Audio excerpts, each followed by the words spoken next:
शिक्षा दिए, ज्ञान दिए, वह जिंदगी भर सभी उसको जानते हैं और पहचानते हैं। इसे इससे बड़ा और कोई गुरु से बड़ा दुनिया में कुछ नहीं है। गुरु सबसे बड़ा व्यक्ति है जो इस दुनिया का महान बनाया करता है। तो जब शिक्षा सर्वपल्ली राधाकृष्णन बच्चों को पढ़ाई लिखाई करते थे तो वे शिक्षक के शिक्षा दे रहे थे। उसी क्रम में हमारा भारत देश आजाद हुआ। आजाद होने के बाद जब हमारा देश संविधान लागू हुआ और संविधान लागू होने के बाद हमारे देश में उपराष्ट्रपति के चुनाव के लिए सर्वपल्ली राधाकृष्णन को चुना गया, क्योंकि इन व्यक्तियों ने ईमानदारी के साथ अपने देश की सेवा के लिए अपने भविष्य नन्हे मुन्ने भविष्य बच्चे को अपने ईमानदारी और निष्ठा पूर्वक ज्ञान दिया कर रहे थे।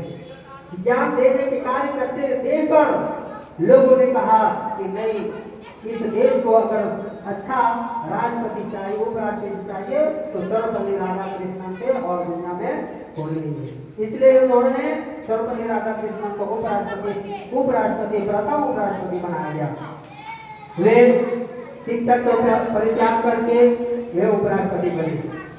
कुछ ही दिनों के बाद वे कहे कि हमसे यह राजनीति नहीं चलेगी, हमसे यह राजनीति नहीं चलेगी, क्योंकि राजनीति में झूठ बोला जाता है, सरासर झूठ बोला जाता है।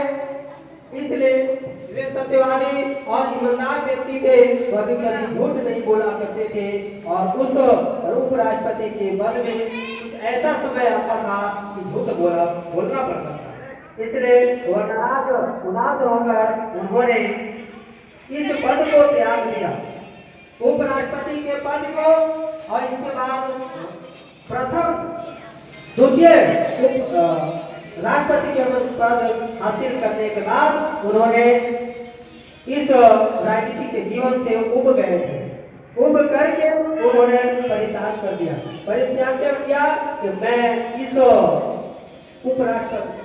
राष्ट्रपति के पद पर हम नहीं कार्य कर पाएंगे, क्योंकि इस राष्ट्रपति के पद में हमें बहुत ज्यादा गलतियां को भी सही करना पड़ता है और सही को गलत करना पड़ता है।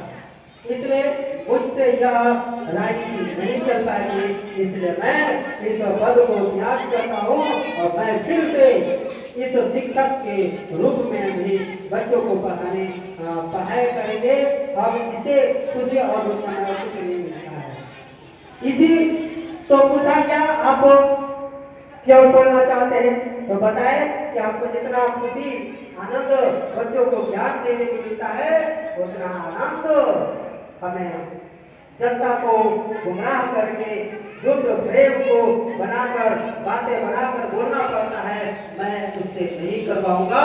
मैं सिर्फ शिक्षक ही बनकर अपने बच्चों को उज्जवल भविष्य को बच्चों को ही ज्ञान देकर विद्वान करेंगे। तो उन्होंने कहा आपके कुछ सम्मान के लिए मैं करना चाहता हूँ।